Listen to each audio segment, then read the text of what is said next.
Hello everyone, this is LuckySevenDX. Welcome back to Legend of Zelda Spirit Tracks! That's right, we are back here. As you know, last time, the bridge is broken. I was actually going to rehash it, like, right now, with a little cutscene view. Actually, yeah.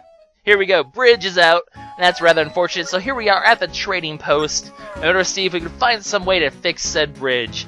Now, there's not really much here. As you saw, like, last episode, as we were passing by, there's just, like, a little house out here. The house happens to be right here. Just do a little run around and see if there's anything else worth seeing. There's actually one of these dudes, so we'll go ahead and wake him up. Where's our flute? We haven't played the flute in a while. How many episodes has it been since we played the flute? Like 2? Kind of surprising, actually. Nah, well, okay, it's early 2 episodes ago, so I guess it wasn't that long ago. But the Song Awakening, this is actually kind of a pretty useless one, because all it's going to tell us to do is to play this, is to find things using the Song Discovery. So at this point in the game, it is going to be required that you have the Song Discovery. That is one of the songs that you do need to get. Song of Awakening, I think you might need. The Song of Healing, obviously, you don't really need that one. So most of the songs are required, though. And this is going to be where you do need the Song Discovery. There isn't anything in here, though. So if you're wondering, like, hey, I want to play something right here, well, there's nothing. Sorry to say that. Anyways, let's head over here and well, cutscene. Hey, it's a dude. Now, if you guys have played Phantom Hourglass before, this guy should look pretty darn familiar, because this guy is actually your companion from Phantom Hourglass. Actually, well, I guess slight spoilers for Phantom Hourglass, even though if you're playing Phantom Hourglass, you'd know he's on the cover of the game. But he's actually Linebeck III. He's actually the grandson of that character, so kind of a little throwback to Phantom Hourglass. Even the music here is Linebeck's theme. Linebeck. Is it Linebeck or Linebeck? I forget. I think it's Linebeck. Whatever. I don't really ever say his name. I don't really care. So we're gonna ask him to fix the bridge, but because he is a greedy little jerk, basically, when he keeps eating, he tries to do the ones that sort of flatter him, because he's a very egotistical man, and he likes your flattery. But he does recommend you to go over to the bridge worker. Hey, the bridge worker. We visited him a couple episodes ago, and I was like, hey, there's gonna be a bridge soon, and here we are. We've reached that point where there is a bridge that needs fixing. And this is actually going to introduce a new mechanic to this game, which I've kind of hinted at quite a few times, and the game's hinted at quite a few times thanks to Ferris and other people. Well, Ferris's house kind of hinted at it when we visited it. But basically, we're going to have to go and pick up the bridge worker over at his home. So let's go ahead in our train, and that means we actually have a long way back. But when it comes to things like this, I'm not going to do speed-up footage. I'm just going to go ahead and cut it, because it's pretty unnecessary, really, to show all of this footage of me going. If it's like longer than, you know, if it's long enough where you're actually going to a whole new round to go get it, I'm just gonna go ahead and cut, because there's no reason to show that much train travel. I mean, we've seen the bridges workers home before. We know where it is. It's right up here. Just go through the Tower of Spirits as you saw, and you'll pretty much be right there. So, not to mention the fact that we're gonna be heading back there anyway. So you'll see it soon enough anyway. And all the enemies have respawned. That's rather unfortunate, but that's okay. Let's go ahead and visit the bridge worker and see if he actually will fix our bridge for us, because he wants to help. He'll help for free, right? Because he's, you know, a cool guy, right? And he wants to help save the world, right? You're the exception to the rule, dude. You're pretty cool like that. Anyway, he's like, yep, we're gonna fix the bridge. And he actually has some history of Linebeck, apparently. This sounds interesting, I suppose. Go, Moblin boy, go! Go do your slow walk out of your house, because that's very exciting. Oh, Moblin bridge worker, you're so cool. Anyways, we're gonna walk over here, and suddenly we'll find, isn't he over? Yeah, here he is. He's Ferris! Yo, Ferris! Hello there, bird! Didn't mean for that to happen, but the bird, it just happens to find our cutscene, and now the birds, like, just sit there waiting to attack us. But as you can see, we're actually going to take the bridge worker over here. This introduces a new mechanic, which is passengers. You can actually take passengers with you to areas. This is going to be mostly side quest based stuff. Hey, get out here, bird. Hello, Ferris. Bye-bye, Ferris. Poor Ferris, did you see what he's actually walking to the ocean around from here by himself? Like, how would you... That's like really freaking far away, dude. Seriously, that's really freaking far, Ferris. I don't know how you're going to walk all the way there, but whatever. Why can't we take 2 passengers? I don't know. But basically, passenger mechanics. So as you saw in his house and everything else, there's 4 basic rules you need to follow while carrying a passenger in order to keep him happy and satisfied. Well, I guess 5 basic rules. Our first one is anytime there's a sign that shows to whistle, which I think that's one actually right up there, make sure you whistle. So that's rule number 1. And then there's also signs that tell you when to slow down and speed up, so make sure you shift gears when you see those signs. And as you can see, when you see that, he gets all happy. It's good. You can screw up a few times. Basically, every time you do something right, you'll get health, quote-unquote health, or whatever you want to call it back, or he'll like you if you do that. Every time you screw up, he'll like you less. If you get to the point, like, basically the smiley face will just slowly get more and more into a mad face, turn into a red mad face. So once it reaches that point and you screw up, then he's actually gonna jump out of your train, which is kind of weird. And he'll somehow teleport back to his old spot, so you'll actually have to go all the way back to the bridge worker's home and go pick him up again, which is actually kind of... Like, how does he just teleports home? Aren't you trying to save the world, buddy? Don't be pissed off that I'm just trying to get you there faster. That's rude.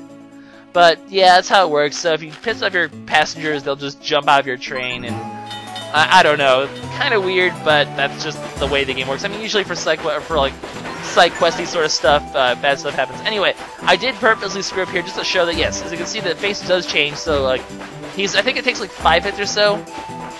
So if you do something like brake really, I can actually finish the rules.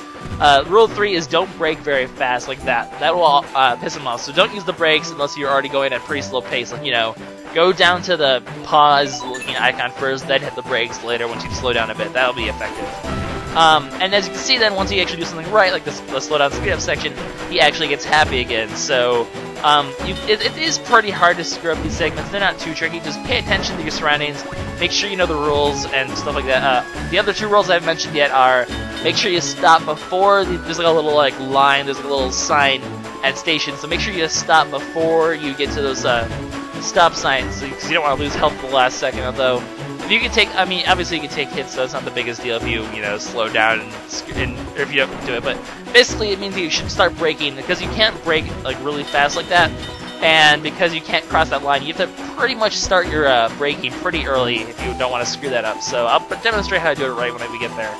And then the 5th rule, obviously, is don't get hit by enemies. Every time you get hit by an enemy, it'll also make your guy angry. So those are pretty much the rules of the road in the slow down section here. I think for the most part I am going to show off all these sections where we have passengers. I will show off the tracks entirely. I'm not going to do any speed up or any cutting during these ones, because I do want to show off how you do it. I blow up the sign. He doesn't care that I blow up the sign. He's just like, whatever, the stupid sign, you don't care. It doesn't matter if you blow it up, dude. So basically that's the basic gist of the passenger thing. Like I said, it's going to be a very prominent thing you have to do with side quests in this game. You'll be seeing us do a lot of this. Actually, it's probably going to take episodes of just doing this, which, I mean, I guess it's not the worst thing to have an episode on, but yeah, so there's only a few more sections on the whistle section here. I mean, it's a pretty good introductory place. It does introduce you to, it pretty much forces you to do all the different kinds of rules, and you also have some enemies to fight, so make sure you don't get hit. But we're coming up pretty close to the trading post. Pretty close to that almost rhymed. That's almost pretty cool. And this guy's gonna get to work on building ourselves a bridge, so that's pretty awesome. I'm just gonna bomb Linebeck's house. Why? Because I can. I don't know. Apparently, like I said before, everything's immune to cannonballs. But start your braking pretty early. Once you slow down a bit, you can go ahead and hit the brakes then, and stop at the station, and all will be well. So yes, he's in a working mood because we kicked ass to the rails. And yes, if you do screw up at the last second with the braking thing, and you get him angry, he still will jump off your train, and he'll still go back home, even though you've taken him to his destination. I know, doesn't make any sense at all, but whatever. So anyway, Linebeck shows up, and this guy's like, okay, well, so yeah. So now you see the history behind these guys. So he's like, hey, fix the bridge, it's be cool. But however, there's going to be a catch. He wants a repair fee. Oh, come on, dude! 5,000 rubies? Seriously, that's really, really, really expensive for a bridge and a house. But, well, then again, who knows how expensive houses are in a Zelda game? Who knows how valuable a ruby really is? But unfortunately, of course, even the bridge worker who said he liked how we were trying to save the world and how he would help us fix bridges will not do it unless we pay him. So, alas, the Zelda cliche of us having to do stupid side quests to help people out has come to pass for the bridge worker. I thought you were different, man. You were a moblin. You were all excited, but nope, unfortunately he doesn't. But Linebeck, what the hell, dude? You're packing a kid with a 5,000 rupee bill? Are you insane? We only have 873 rubies. How are you going to fix this? Well, luckily we do have one way out, and there actually happens to be a very rare treasure buried in this island. It's actually pretty cool because you actually can get these treasures eventually in the game, and these things are the most valuable treasure, those Regal Rings. But we do need to find one and use that money in order to pay off the bill, or help him pay off the bill. I don't know, that's pretty sketchy. I mean, he's the one who's trying to repair the bridge, but because we need the bridge repaired too, he foots us the bill. What a douchebag, but then again, it's very fitting if the sort of greedy, money-hungry character that Linebeck was, both in Phantom Hourglass, and of course his grandson is now in this game. So it keeps in character, I suppose, for him to do this kind of stunt. So luckily the old Linebeck, the one from Phantom Hourglass, gives you hints on how to get the ring, because apparently it's just too easy to hide it in a safe or something. Stupid pirates and treasure, or stupid people like that. Like, oh, we're gonna make you play a game to get it, yay! Because things can never be simple in a Zelda game. So basically we're going to go ahead and explore this island in order to find ourselves the Regal Ring. Luckily it really isn't too tough. However, there is one main thing you need to watch out for. You can kind of see in the distance there. There actually are like-likes in this section. That's why like-likes are back here in the game. Actually, don't quote me on this, but I think this is actually the only place in the game you get a like-like. Don't get anywhere close to them. Stun them with your boomerang, because if you get close to them, they will steal your shield. God freaking damn it! Oh well, so we lost ourselves a shield. I mean, honestly, it's gonna be pretty hard for you not to lose your shield. These like-likes do have a really... They can get you from pretty far away. They can suck you in from pretty far away. So keep your distance, stump your boomerang, and then slash them to death. I mean, you can obviously pass. I mean, in the end, it's only like 100 rubies, though, to get another shield, so that's not a big deal. But that pot is shaking. That's suspicious. And there happens to be a like in there, so they actually have traps in here. Honestly, if it's your first time going in through here, you're probably going to lose your shield. That just tends to happen to most people. Luckily, you actually can buy a new shield from Linebeck. It's almost like he put these like-likes in here in order to steal our money in order to buy new shields. Suspicious much? I think so. This is all a conspiracy from Linebeck, you crazy fool! Why would you put like-likes in here? Because they're like in nowhere else in the game. They're just in this one section. It's like he imported them from Hyrule. Like, I want some like-likes. I'm gonna bring them over here. I'm gonna screw up some poor kid's day who's trying to save the world. Unfortunately, though, Linebeck actually is one of the more useful characters in the game, so we're gonna have to bear with him because we need him for good stuff. Anyway, the legendary Captain Linebeck is here. As you saw, that we did get ourselves the what's it called? The postcard thing, the stamp station. There we go. The postcard thing. Yeah, that makes perfect sense. You just need to use your bombs together. You do need bombs for that one, so make sure you do pick up bombs before you come down here if you want that stamp station. That does actually give us 10 as well. I'll go back and I'll talk about that in a second, though. Because, as you can see, we got ourselves a new song while I was talking about things that were completely unrelated to the song. And this is actually the Song of Light, is what it's called. And what it'll do, it'll cause these little light beacons to shine light. Maybe the least useful song in the game, although I don't really ever use the Song of Healing anyway. Because there's not really that many of these sections, but... if you ever need light, the song's right here. As you can see, for some reason, the middle song is the one you get last, which makes no sense. But that's 4 out of 5 songs here. Pretty simple when you just go down the scale like that. And, well, if you look and see what the light's pointing to, it's actually pointing to a switch. So we're going to go ahead, hit that switch, and that'll get us to the little island over here. So that actually is the first of Linebeck's 2 clues there. The first one being, look where the light shines in order to find something or other. I forget the exact phrasing. Anyways, bring a bomb, because there's actually a cracked wall here, and you can go ahead and get that one. Get this open, and in here we shall find a hidden cave. How interesting. But yeah, anyway, as I was saying, we do have 10 stamp stations now. I'm not going to have time to go in this episode, but that means once you get 10, you actually can stop over by Nico and actually pick up a new gift. And I will be doing that at the start of next episode. So by this point, you can actually get the 10 stamp stations to get your first gift from that side quest, which is pretty cool. Anyways, more of these light things, so we're going to go ahead and play our new song, a Song of Light, and we shall go ahead and see what this does. Well, actually can kind of tell what it's going to do already, because the second clue in the, that Linebeck gave us was to go, was it 4 steps north and 6 steps west from where the lights cross? So there's two lights here, and you need to see where they cross and go from there. So I'm just going to go ahead and clear out all the Actoracks while I'm here, though, because they're just annoying. They're going to shoot stuff in my face. I'm not really like getting stuff shot in my face. And I was like, I got a little hasty there with that one, so I was like, nope, not gonna do that one. But there we go. That is Song of Light number 2. Let's see where they cross. It's a beam! Anyway. Also, there's also happens to be a treasure chest up here. Now, if you notice, it's shaking, and it actually happens to be a like. Goddamn, like, when did you turn to mimics? That's just cheating! You don't hide that treasure chest. Since when did Zelda games have mimics? That's not possible. But at the same time, it's really clever, so... Actually, I'm pretty sure there has to be some game where they've had evil treasure chests, hasn't there? Surely there's been mimics in Zelda at some other point. I honestly can't think of when, though, but... I mean, there's been, like, treasures in the past that have, like, only slimes in them, and say, like, Link's Awakening, they have some treasures that only have slimes in them, but whatever. Anyway, as you can see from the letter, 4 steps north and 6 steps to the west. So we go from where the lights cross, and, okay, 1, 2, 3. You can kind of tell what a step is, or at least I judge steps by how many, by like, the little blocks. So I think that they mean, like, 1 step is, like, 1 block length. I don't know. Step is kind of a very general term to do. But anyway, since we, as we all know, we don't have a shovel in this game, so we need to dig using a song, because that makes sense. But in here we will find the Regal Ring from Linebeck, so that is mission accomplished. We have gotten ourselves the Regal Ring, and now we can go sell it, make ourselves some money back. As you can see, you can normally sell it for 2,500. I mean, I guess the actual price of it is 8,000, but we're just selling them at a really huge discount. I mean, 8,000 to 2,500, that's a pretty huge discount. Would have made more sense if they just said, oh, it's worth 5,000 rubies, and then you can only sell for 2,500 because people want to make a profit. Because you actually sell the treasures to a guy who sells treasures, so you know he has to make a profit off your profit. Economics! Hooray! That's exciting. Yeah, so let's talk about economics in the Zelda game. In today's episode, we're going to talk about the economy. Ho ho ho ho ho! Wow, that was really weird. Anyway, so we got ourselves the Regal Ring. That's pretty cool. As you can see, that is where you're required to actually know the Song of Discovery. So if you haven't gotten that yet, go to Anuki Village and pick it up. Anyway, so he's all excited about this. And the bridge builder have it over here. So it's creepy. He has like no pupils. Look at him. Look at his eyes. Look at his nose. Look at whatever the hell those things are under his nose. He has like teeth sticking out. You are a moblin.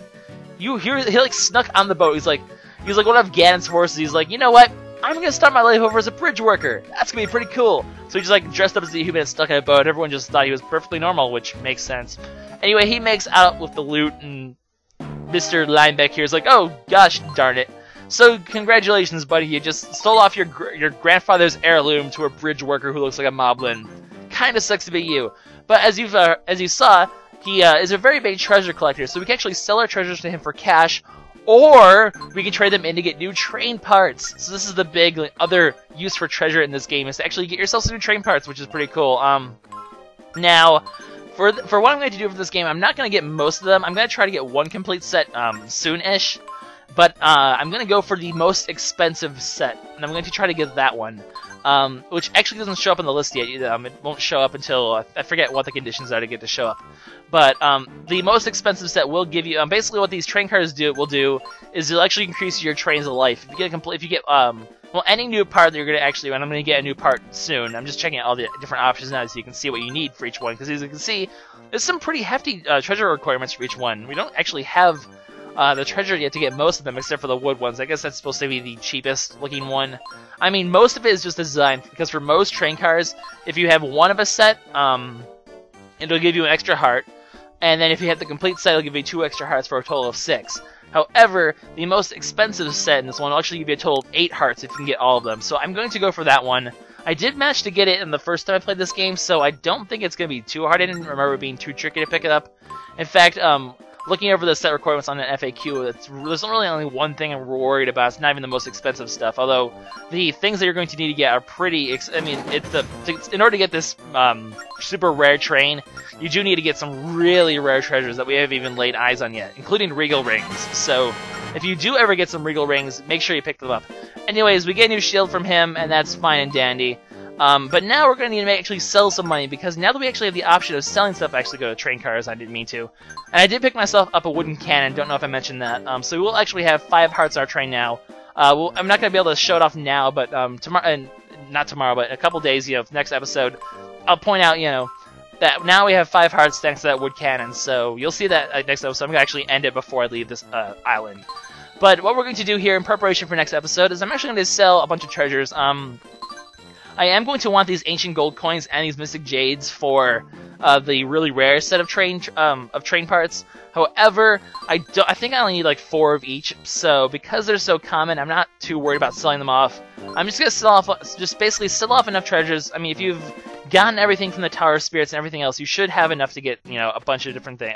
You should have enough of those rare treasures to sell to get 2,000 rubies. And in the next episode, guys, we're gonna go ahead, get ourselves a heart piece, go stop by Nico, get ourselves a gift from the stamp stations, and once we've taken care of all of that, we're going to be heading out to the Ocean Realm, and that's going to be pretty cool. So this is LuckySevenDX signing out. I will see you guys next time for the Ocean Realm, heart pieces, or heart containers, and whatever Nico has to get. Kind of a cliffhanger? I don't know, maybe a little. Bye, guys.